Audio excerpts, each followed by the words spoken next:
Each morning, your brain enters a unique physiological state. Cortisol peaks naturally within the first 30 to 60 minutes after waking, a process known as the cortisol awakening response. This surge isn't inherently negative. In fact, it's designed to promote alertness, mobilize energy, and help you engage with the demands of the day. What matters is how you direct that surge. The thoughts you have and the language you use during this window play a critical role in determining the trajectory of your mental and emotional state throughout the day. Neuroscience shows that self-talk, what you say to yourself silently or aloud, activates multiple brain systems. One of the key regions is the prefrontal cortex, which governs executive function, decision-making, and emotional regulation. When you start your morning with intentional, constructive self-talk, you're literally training the prefrontal cortex to set the tone for the day. You are choosing the lens through which the rest of the day will be interpreted. Let's get specific. If you begin the day telling yourself, "This is going to be awful," or "I'm already behind," you activate a network involving the amygdala and the insular cortex regions responsible for detecting threat and predicting discomfort. That primes your system for hypervigilance, which leads to elevated sympathetic nervous system activity, higher heart rate, shallow breathing, narrow focus. Over time, this kind of reactive loop contributes to burnout, irritability, and reduced cognitive flexibility. Now contrast that with deliberately saying, "My mind creates my experience." This isn't just a feel-good phrase, it's a behavioral nudge. By repeating it, you shift activity away from threat circuits and instead engage the dorsolateral prefrontal cortex and the anterior cingulate cortex, regions involved in regulation, adaptability, and cognitive reappraisal. You begin to create top-down modulation, where your conscious thought patterns influence and redirect more primitive emotional responses. This is not magical thinking, it's neuroplasticity. Repeated experiences shape synaptic strength and circuit dynamics. Self-talk, especially in the morning when neurochemicals like norepinephrine and acetylcholine are elevated, becomes a high leverage input. You are taking advantage of a neurobiological window in which the brain is most primed to learn, adapt, and lock in patterns. It's also important to understand that resilience isn't a fixed trait, it's a skill. And like any skill, it's built through repetition. When you start your day with internal language that promotes focus and calm, you're reinforcing neural networks that support resilience under pressure. You're teaching your brain that it has agency, that it can shape perception, and that it can regulate response. So the first few minutes of your day are not throwaway moments. They are prime real estate for mental conditioning. What you say to yourself is not trivial. It's instructional. You're laying the tracks for how your brain will process challenge, opportunity, and ambiguity for the rest of the day. Your words become the architecture of your attention, and attention is the gateway to everything else: clarity, emotional balance, and high performance. Perception is not just a passive experience, it's an active construction by the brain. What you believe about a situation determines how your brain interprets and reacts to it, both psychologically and physiologically. This means that your perception, what you expect, predict, or assume, literally shapes your neurochemical environment. Let's look at the biology. When you perceive something as threatening, even if it isn't objectively dangerous, your brain activates the limbic system, specifically the amygdala, and sets off a cascade of responses. You get elevated norepinephrine, increased cortisol, and activation of the sympathetic nervous system. Heart rate rises, breathing becomes shallow, focus narrows. This all happens because your brain is responding to your perception, not necessarily to reality. The opposite is also true. When you perceive a challenge as an opportunity to grow or as something manageable, you still experience physiological arousal, but it comes with a different profile. You engage more of the prefrontal cortex and the insular cortex regions responsible for planning, prediction, and emotional regulation.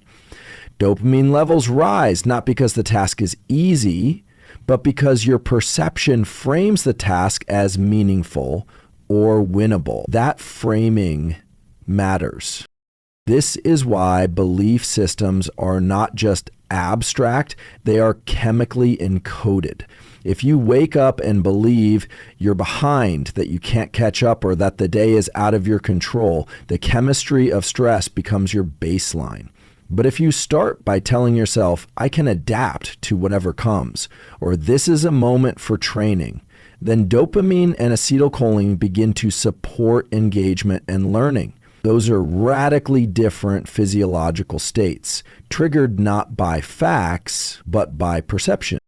Your brain is essentially a prediction machine. It uses prior experience to guess what's going to happen next and adjusts internal chemistry accordingly. But here's the powerful part. You can override the default settings through conscious, deliberate thought. You can tell yourself what to expect. And when you do, you shift the prediction. That shift alters the neurochemical response. This is not placebo. It's perception-driven modulation. The placebo effect itself is a demonstration of this principle. Belief changes physiology. A sugar pill can increase endogenous dopamine and opioid release if the person believes it's real. That's how powerful perception is. So when you say to yourself, this situation is working in my favor, or stress is a signal to focus, you're not lying.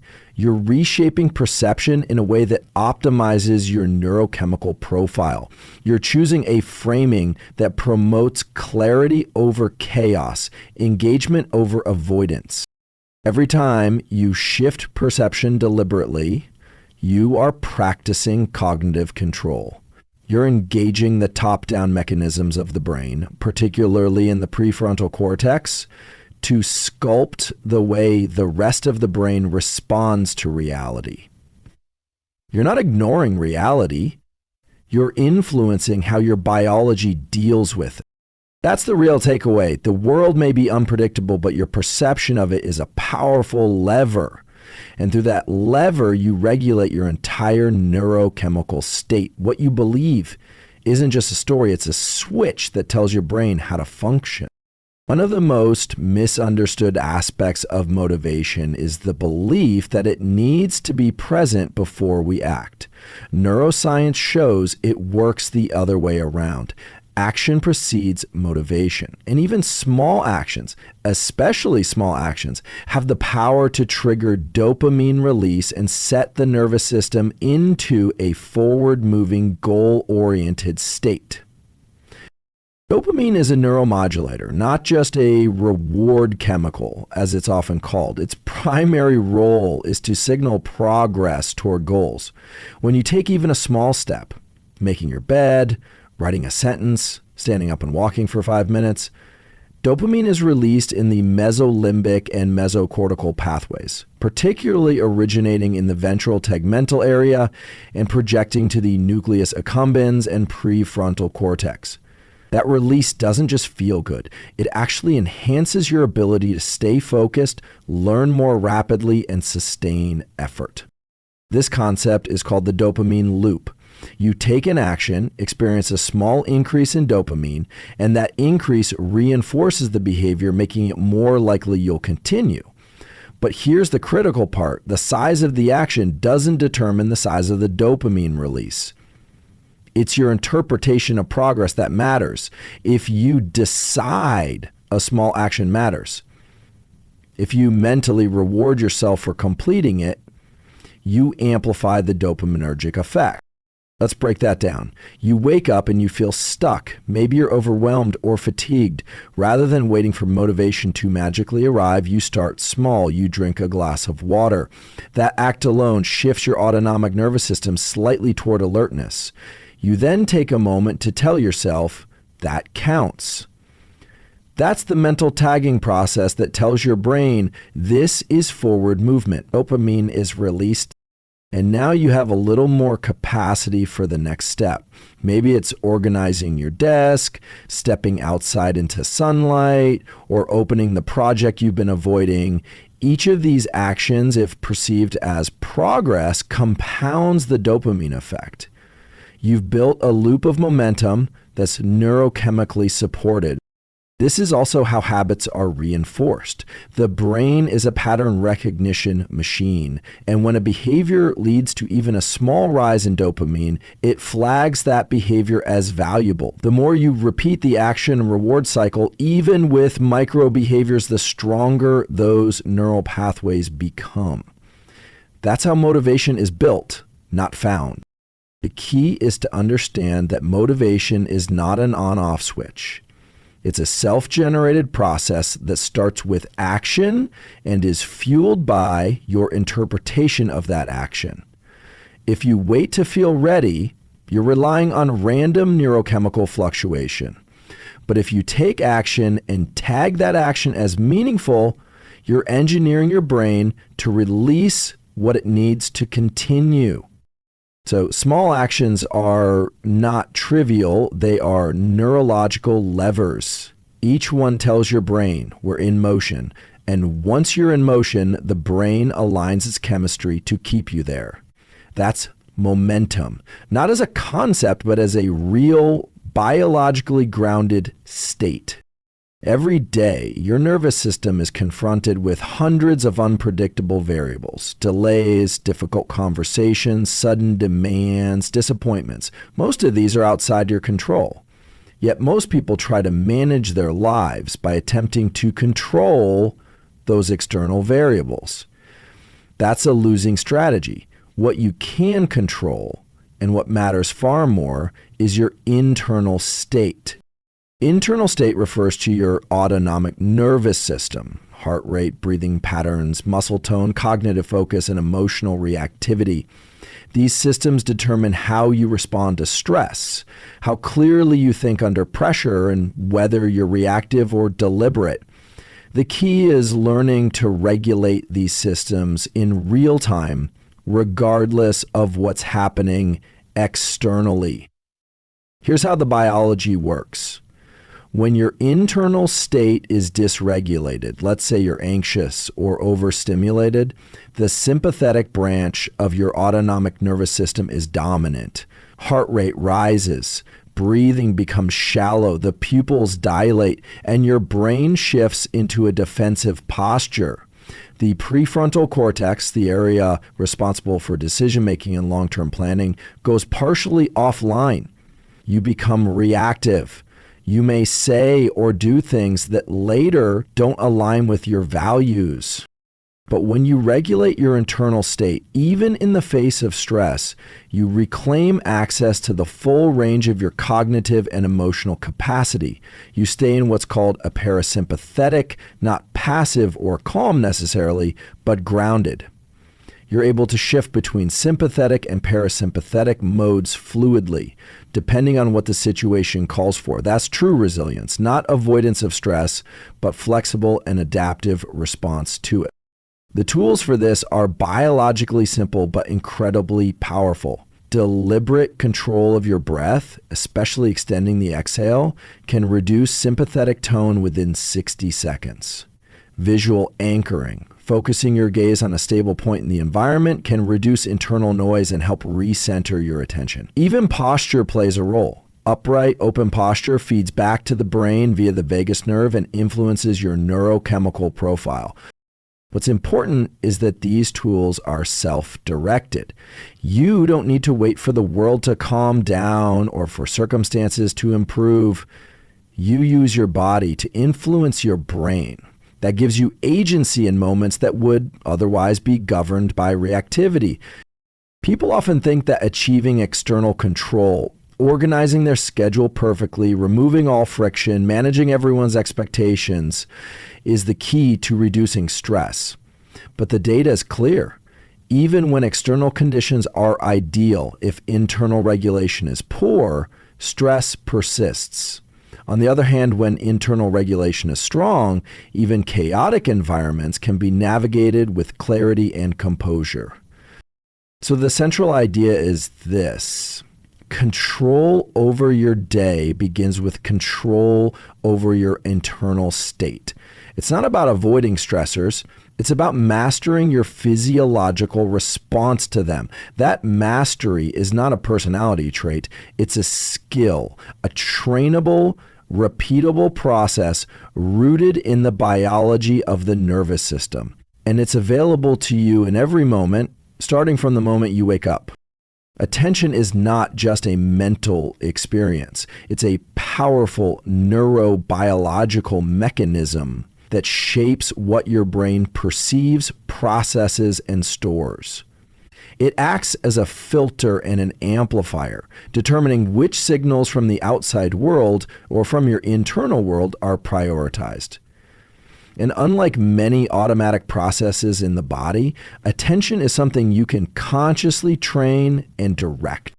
At the neural level, attention is governed by circuits in the prefrontal cortex, parietal cortex, and brainstem systems like the locus coeruleus, which releases norepinephrine. These systems work together to select certain stimuli for enhanced processing while suppressing others.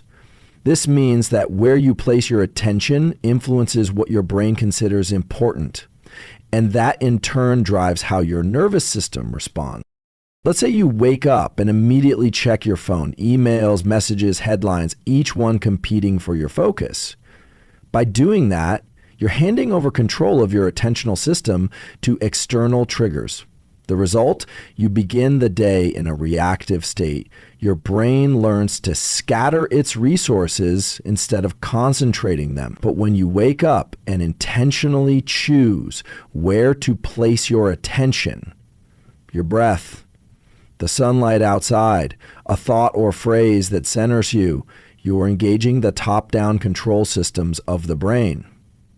You're telling your nervous system, this is what matters.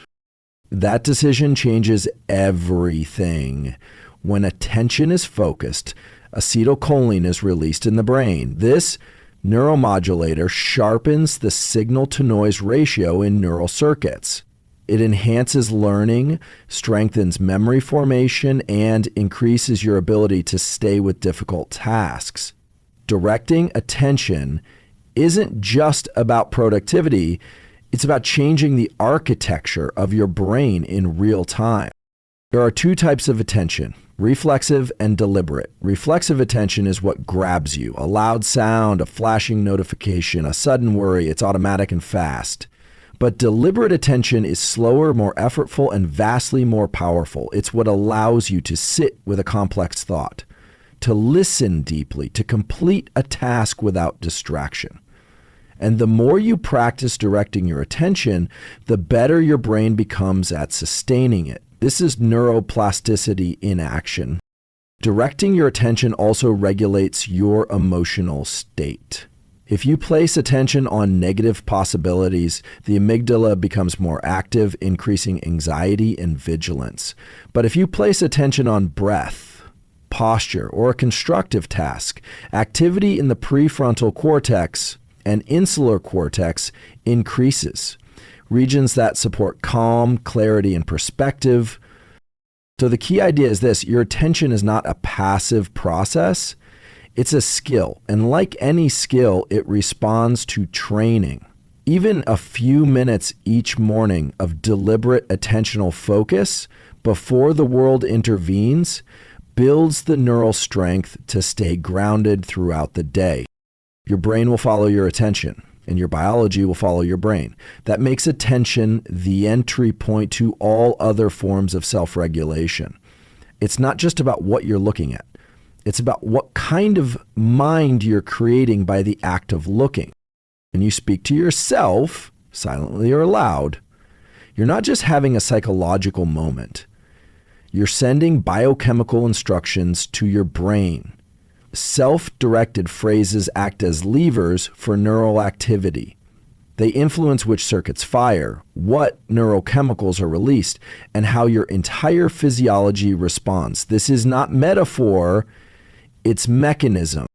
The human brain is highly responsive to language, not just external language from others, but internal language, your own words. When you say something to yourself, whether it's "I can handle this" or "I'm overwhelmed," you're engaging networks in the prefrontal cortex, which then modulate activity in deeper limbic regions like the amygdala and hypothalamus. Those areas, in turn, control heart rate, breathing, hormone release, and muscular tension. So a simple phrase is not simple. It's a switch that alters your internal state. Consider what happens when you wake up and say, "I'm already behind." That phrase might feel casual, but it signals to the brain that something is wrong. It cues a stress response. Cortisol and norepinephrine increase. Your autonomic nervous system tilts into a sympathetic dominant state. Increased vigilance, narrowed attention, suppressed digestion, shallow breathing. All of that from a thought. And if repeated often enough, that thought becomes a neurochemical default. But you can flip the circuit. Let's say you wake up and say, "This is a training opportunity," or "Today I control my response." Those are not affirmations in the superficial sense. They're instructions that reframe perception. That reframing changes how your brain evaluates challenge. The prefrontal cortex stays online, emotional reactivity decreases, and dopamine, rather than cortisol, starts to rise. You've shifted the chemical landscape of your brain by using targeted language. Self-directed phrases also work by shaping prediction. The brain is a prediction engine. It constantly forecasts what's coming and prepares the body accordingly. When your internal language says, "I'm capable," or "This will require focus and I'm ready for it," your brain adjusts its neuromodulator profile to support that prediction. Acetylcholine enhances attention. Dopamine supports effort. You haven't changed the outside world, but you've changed your internal readiness for it. One important point, for these phrases to work, they needed to be actionable and believable. Saying something your nervous system doesn't believe will create friction, not alignment. But if the phrase is grounded in something you can connect to, "I've done hard things before," or just start with the first step, then the biology will follow. This is how self-talk becomes a regulatory tool. You're not using words to convince yourself of something imaginary. You're using them to program your physiological systems in real time. Breath rate, heart rate variability, neurotransmitter levels. They all respond to internal language. So each morning, the words you choose aren't random. They're instructions. They're setting your cognitive filters, your emotional baselines, your behavioral thresholds. Self-directed phrases are not just motivational, they are molecular. They are how you teach your brain what to expect, how to act, and how to adapt. How you frame your experience, especially at the start of the day, directly alters your nervous system's response to challenges, effort, and uncertainty. When you frame the day as training rather than a test or a threat, you engage brain systems that promote plasticity, suppress excessive stress reactivity, and enhance performance. This isn't philosophical, it's biological. Let's break it down. When you perceive a situation as evaluative, like you're being judged or tested, your brain responds with increased activation of the limbic system, especially the amygdala and hypothalamus. These areas trigger the release of stress hormones like cortisol and adrenaline. That can be helpful in short bursts, but chronic activation impairs cognition, reduces memory consolidation, and depletes motivation. Now contrast that with what happens when you frame the day as training. Training implies growth. It implies that errors are expected, that effort is the point, and that improvement is the goal. That framing shifts brain activity toward the prefrontal cortex, which supports planning, self-regulation, and goal setting. You still encounter challenges, but your brain now interprets them as opportunities for neural adaptation. That distinction is critical. When the brain is in a learning mode, it releases a different set of neurochemicals, dopamine, acetylcholine, and even small amounts of epinephrine in a controlled, modulated fashion. Dopamine increases motivation and reinforces progress. Acetylcholine sharpens focus, helping the brain encode relevant details. Epinephrine provides alertness without tipping into anxiety. If the perception remains one of engagement, not threat, framing the day as training also lowers the cost of failure. In test mode, mistakes trigger shame, frustration, and retreat. In training mode, mistakes are data. That perception, this is a learning opportunity, keeps the prefrontal cortex online and suppresses limbic overactivation. It becomes easier to stay calm, assess what happened, and adapt. There's also a neuroplasticity window at play. Early in the day, the brain is more susceptible to how it's cued, especially in the first 10 to 30 minutes after waking.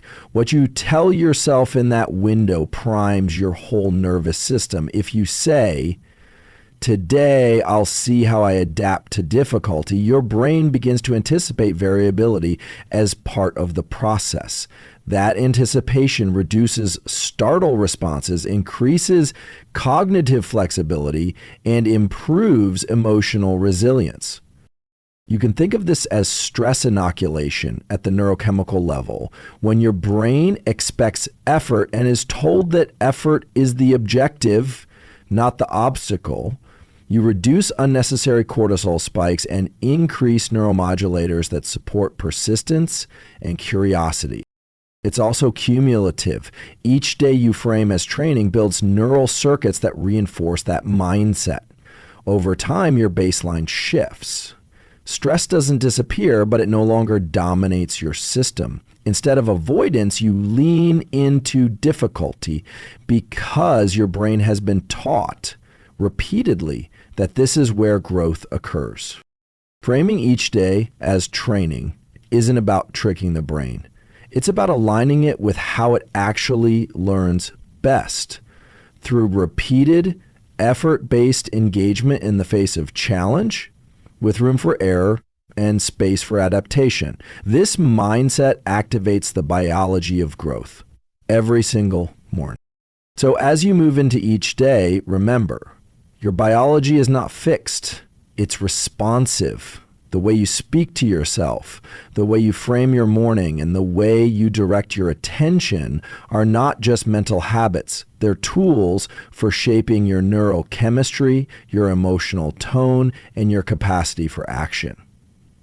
You don't need perfect conditions. You need deliberate engagement. Every morning is a reset button for your nervous system.